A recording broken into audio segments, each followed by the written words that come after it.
Sziasztok! Ismét egy videóval készülünk nektek, méghozzá azért, hogy a leggyakrabban feltett kérdéseiteket ilyen formában is megválaszolhassuk, és megmutathassuk azt, hogy egyes prémium snack termékeinkkel, például egy kistestű kutya meddig dolgozik, meddig nyújt neki elfoglaltságot, vagy éppen tanításhoz, kiképzéshez melyik az a termék, ami a legideálisabb. Tipli már nagyon izgalomban van, úgyhogy igazából nem is ragoznám tovább a szót, akkor neki fogunk a kóstolásra. Tipike már gyönyörűen beült a helyére a falatok miatt, és akkor megkezdjük a kóstolást a kacsahús kockánkkal, ami igazából egy kiképzéshez is ideális falat lehet nagyobb testű kutyáknak.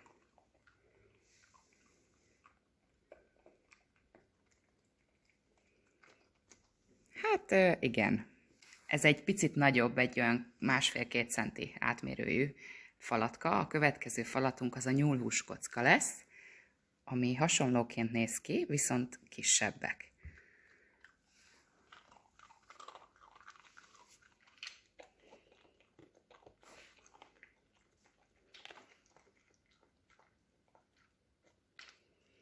A következő falat az a báránytüdő lesz, ami megint csak egy nagyon jó kis jutalomfalat lehet.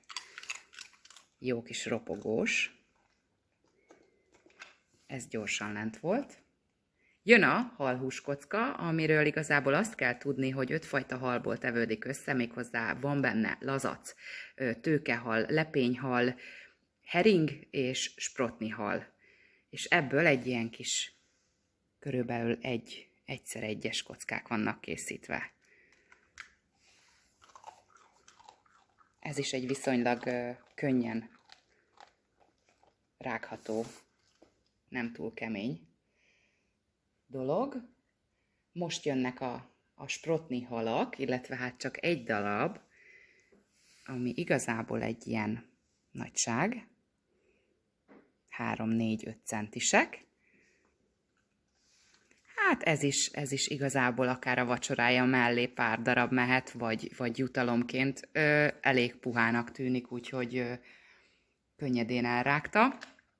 Most érkezik a bárányhúscsík, amiről azt kell tudni, hogy a kisebb kiszerelésünk, tehát a 75 g-os kiszerelésünkben körülbelül ilyen hosszú csíkokat lehet találni. Egy picit le van rövidítve az eredeti hosszúság. Ez úgy nézem, hogy azért időigényesebb feladat lesz, de viszonylag ez is egy puhább textúra.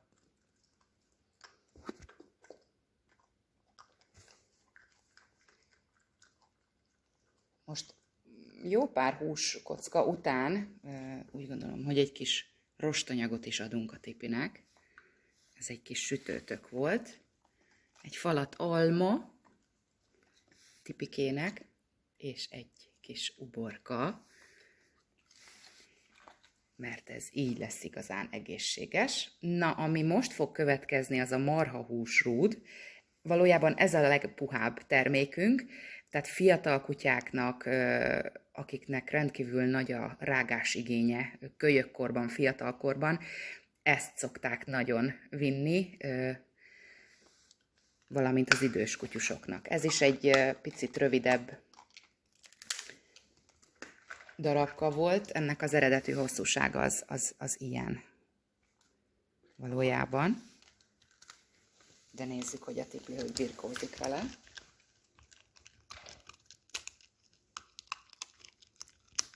Hát Tipli úgy néz ki, nem fínyás kutyus. Kóstolta már ezeket a termékeket, viszont még nem mindent. Tehát most azért nagyon kiélvezheti ezt a pillanatot.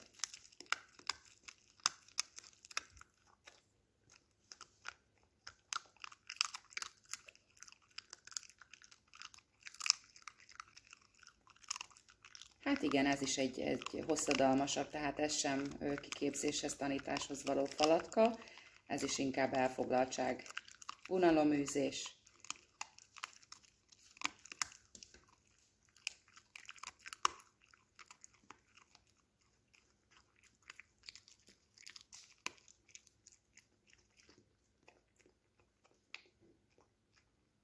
Jó. És ami most következik, az a báránygyomor, ami így néz ki, és már a Tipi viszi is. Hát igen, ez is beválik, úgy nézzük.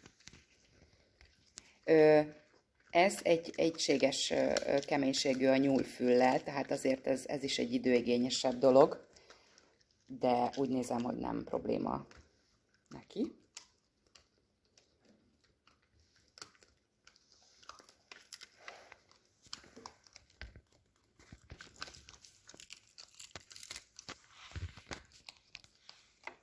Igen, az azért keményebb, ez látható, hogy nem olyan egyszerűen.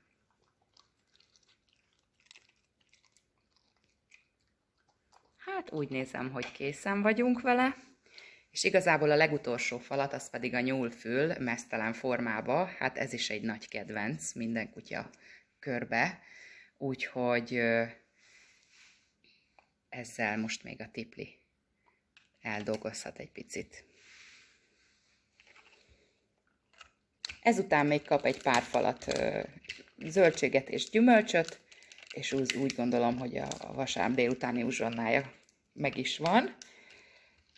Ezt a videót, illetve ugyanezt a kóstoltatást meg fogjuk csinálni a napokban Kiarával is, aki egy német dog, úgyhogy nagyon örülök, hogy olyan szerencsés helyzetben vagyok, hogy meg tudjuk mutatni ezt a videót, valójában a videó lényegét egy kis testű kutyusnál és egy nagy óriás testű kutyusnál is.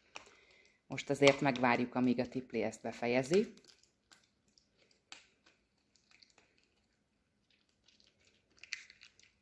Ízlik? Jaj!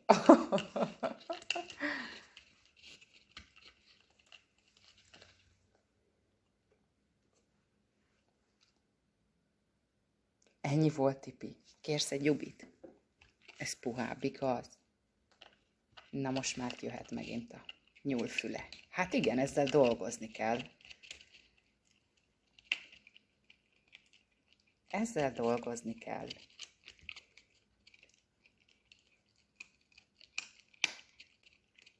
Azért ezek a rágókák, ezek a finomságok nagyon jól erősítik a rágóizmukat, tisztítják a fogakat. Arról nem is beszélve, hogy teljesen kezeletlen dolgokról beszélünk, tehát sem mesterséges adalékanyag, vagy színező, vagy ízfokozó, tehát ezek abszolút naturális termékek. Rendkívül kíméletes eljárással szárítják őket. Az miatt, hogy a húsokban lévő sok-sok vitamin, ásványi anyag, tápanyag nagy része megmaradhasson, tehát hőkezelés nem éri ezeket a termékeket.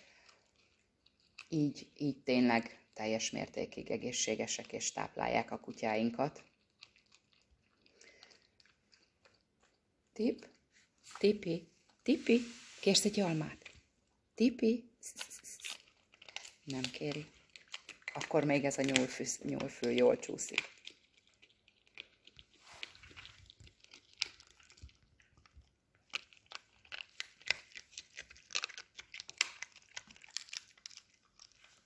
Többen kérdeztétek már, hogy finnyás kutyának mit ajánlunk. Hát igazából megmondom őszintén, hogy nem volt még finnyás kutyám. Így nem találkoztam olyan kutyával, ami nem enné meg ezeket a termékeket. Úgyhogy meg kell próbálni a kis kiszereléssel, és abból már lehet következtetni, hogy ez bejön neki, vagy nem jön be. Hát Tipi, jól elfárasztod a kis szádat. Azért remélem nem bánja, hogy ilyen feladat alá vetettük.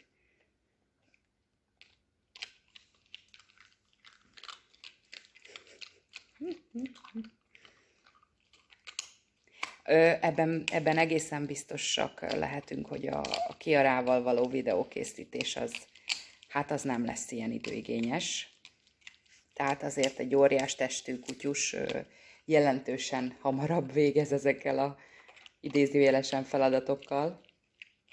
De azért egy báránygyomor, egy marhahúsrúd és egy nyúlfül, azért őket is megfogja időben. Ízlik, tipike.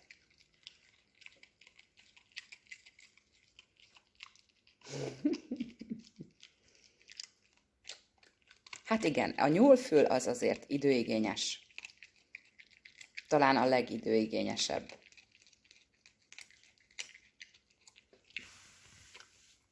De úgy látom, hogy nem bánja.